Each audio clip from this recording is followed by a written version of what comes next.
Hi, this is Ross Harrison from Precision Health and Fitness, and today I'm going to talk about the ever-popular bicep curl.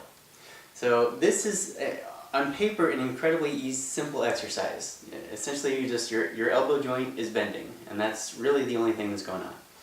So while it seems simple, this is probably one of the most poorly done exercises on average.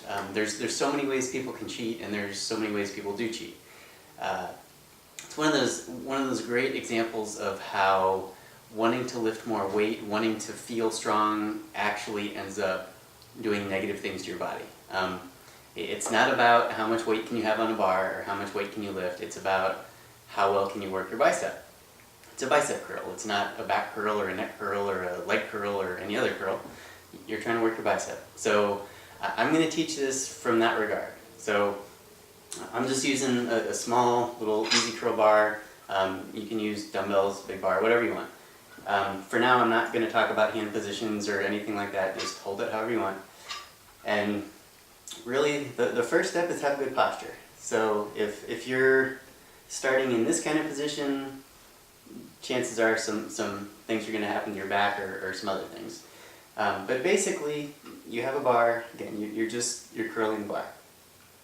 So different people have different ways to do it, different range of motions. Personally, I like to go as far down as possible. Don't obviously never hyperextend or don't totally relax at the bottom. Always keep some tension on the bar, but go till the bar is almost straight. Then just pull the bar up, and again, I'll stop. I tell people at the highest point, you should still feel tension in your bicep. If you go to a point where everything can just relax and sit there and your bicep relaxes, you're not working the muscle very well. So go to here, stop, go down. Speed, I won't talk about speed either, but basically as long as you're not jerky, and you'll typically tell because your whole body will start moving, that becomes problematic for a lot of reasons. But like when somebody tries to use a heavy weight, I can't think of all the horrible things I've seen, but you can even see things like that kind of motion, the pulling with the back and pulling up, like just flipping the arms up, not really focusing on the bicep and putting strain on your spine and other things. So here's probably the most common cheat. When the bar's coming up and the wrist curl, it lets you rest at the top, but also just that little act of curling the wrist creates a nice little kick of momentum that really helps swing the weight up, and anything that adds momentum or swing will make your biceps relax. So if you're really controlling it, you don't get those jerks of motion, or you don't get the breaks or the just changes in speed. All those are really very simple signs of cheating.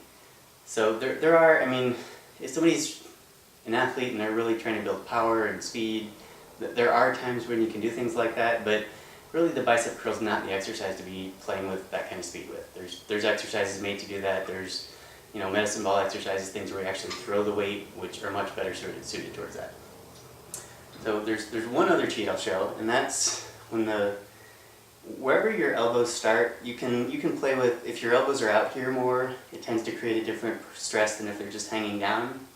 But if your elbow moves, so if you're curling the bar and then the elbow moves forward, or if it comes back, or basically if the elbow moves in any direction, it's taking pressure away from where you want it.